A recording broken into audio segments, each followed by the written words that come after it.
Enjoy this Speaking of Things Shorts episode. Speaking of things. Speaking of things, What is it? are you not sure what we're doing? Tell them what it's about. It's going to be about some things. Oh. Okay, let's just roll the episode. Got it. So, one of my good friends back from way back when I was in the military is listening to the podcast. He listens. He commented. Welcome. Yeah. And his name's Johnny D. That's what we called him. So we had names for everyone. Oh, Big D. Yeah. No, we didn't call him that. Oh, Little D. No, it was just Johnny D. Hey, there's my D. No? No. I'm trying to... Okay, go ahead. It's your story. Whatever. Yeah. Thanks. I'm glad. Yeah. Thanks for letting me tell my story. And so he's listening. Or, I mean, I don't know if he's listening now. Huh. If he's hearing it, he's listening. That's great. Yeah. But he's we were chit-chatting about all the old times, and we said that we were really kind of ahead of our time because we used to go around with a video camera and film people and then do voiceovers of them. And we were wondering, if we could find those old tapes or anything. Yeah. And I don't think we can. But it's kind of funny how we became friends, and I'm actually surprised he didn't murder me. There's still time. There is still time because I'm still alive. There you go. Because we used to pull these pranks on each other. Ooh. And so one of the first times I ever met him, he had just gotten to the base, and I'd been there for a few months, and he bought a car. I didn't have a car, and he's like, hey, I want you to show me around and everything, around the town and places to go. So I was like, yeah, sure. So we go out and we're driving around, and in North Dakota, there's all these back roads and side roads, and you go all over. And You're getting a little choked up about it? yeah. And so drive him around for an hour and a half. We're now out in the middle of nowhere. Yeah.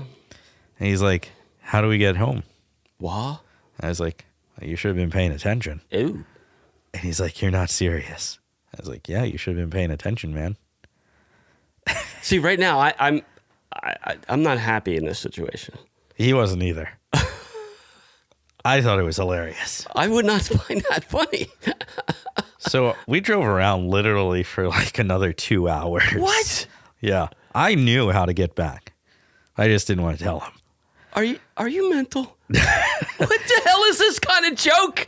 Did he laugh at any point when he understood what you were doing or not doing? That's how our friendship began. Oh. Yeah. Hey, I could have told you how to get home, but I didn't. Ha ha. Gotcha. Yeah. So we actually became pretty good friends, but we were always pranking each other. Oh, okay. Yeah, the other thing we did, other big prank, there were two more, actually. There was one where he went out to the field for several days and left his car unlocked. Yeah. And we came to have an understanding that was something you don't do. Don't leave your car unlocked because then it's fair game. Oh, see, messing with the car. We were in Minot, North Dakota. It had just snowed. Yeah. So I filled his entire front seat of the car with snow. Dude. Because I was like, What is wrong with you? He's going to get back from the field. What type of interior did he have? Cloth. Oh, my God. Yeah. And had cloth. And I was like, this is going to be great. He's going to get back, and he's just going to have all this snow in his car. He's going to have to dig it out. Great. Yeah, this is going to be great. Yeah. I don't know about that. It was an unseasonably warm day the next day. Oh, God. And I'm not sure how much you know about snow, but its primary ingredient is water. Interesting. Yeah. Now, this is just universal truth, or is this just that area? That's the way the snow's made, with water. I don't want to stereotype snow. No, let's not get into that. You make a good point. Yeah. You do snow how you do snow. Okay. This one happened to be water snow. Yeah. Yeah. Water snow. And he got back, and he just had a giant stain in Dude. his car. So He then put, I accidentally left my car unlocked, and he put glitter in the air vents. Oh, no. That never goes away. I had, or in my family, we had that car for probably 15 years, and it still had glitter in it. Yeah. Glitter is perennial. It never, you're never getting rid of glitter. No. He won that fight. Yeah. You have to accept defeat on that. I think he has a scar, though. I know I have a scar from our final prank. But Scar? Like physical scar? yeah. What? That doesn't sound fun. What? Yeah. I was leaving to go to a new base. And so we knew it was like the final prank. And it was at my going away. And he had like thrown shaving cream or something at me, and then like I ran after him, and next thing you know, we're in the back of a moving pickup truck, and he jumped out, and you don't want to do that when the truck is moving. Ooh. And why would he just jump out? Because I think I was trying to get him then with the shaving cream or something. Oh, and so he didn't want to risk get that. your life to prevent the shaving cream from touching you. Yeah. Okay. And so then Good decision maker. yeah, at that point we called like a little bit of a timeout, but that wasn't the end. Okay. So we got back to base, and I realized he had left his dorm unlocked. So I ran to his dorm really quick, and instead of locking the door, like I tried to prop something in front of it so I could trash his room. But next thing I know, I heard the door opening, and I turned around, and next thing you know, my arm was like bleeding. I thought I had actually like broke my arm. I don't know if the door hit me or I tripped and hit the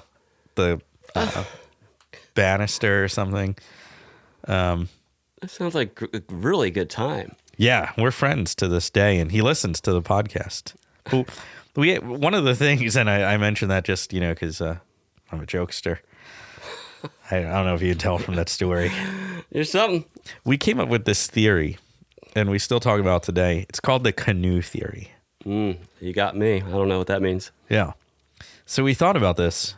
The Canoe theory is that you can steal anything as long as it's so blatantly obvious that someone's like, no, they won't steal that. And we call it the Canoe theory because there was this place called Shields up there in North Dakota. It was a sports authority, a sporting goods store, a Dick's, whatever. And we're like, if we just went in there and took the canoe and just walked out like we bought it, who's going to stop us? Because, like, no one's just going to walk out the front door with a canoe. That is a tactic. People do that. And it actually, you might be on to something there. That we are not condoning this behavior. But why did you bring up canoe theory?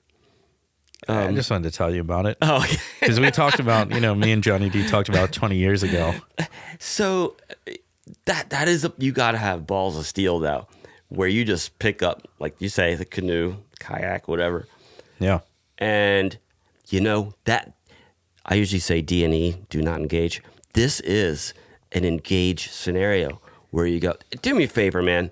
Can you just prop that door open for 1 second? Thanks. This thing is so heavy. And they're just like, yeah. Well, Yeah. Okay. Sure. Thank you. Just Appreciate walk right that. out. You have a good one, bud. Hey, can you real quick just help me put this canoe in my truck? Yeah. Do you think it works? You want to give it a shot?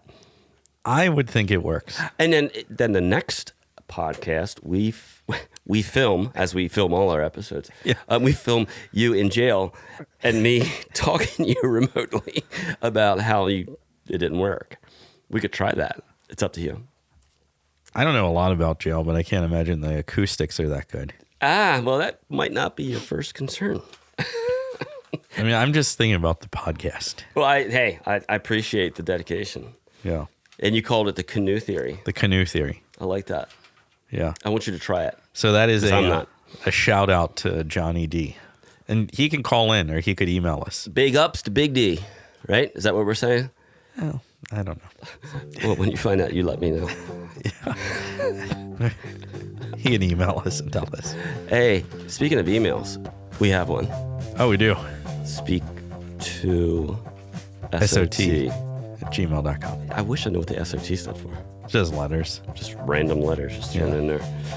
If you can't remember it in your French, just to SoT. Speak to SoT. Speak to SoT. Got it. All stories in this pod production are recounts of actual stories of Tim and Dave. Names were not changed to protect anyone. Similar pranks should be undertaken independently of anything you have listened to. Any reference to speaking of things in your own pranks is not admissible in legal actions. We asked people, trust us. A special thanks to our international viewers. We see you. Until next time, keep those emails coming at speak2sot@gmail.com.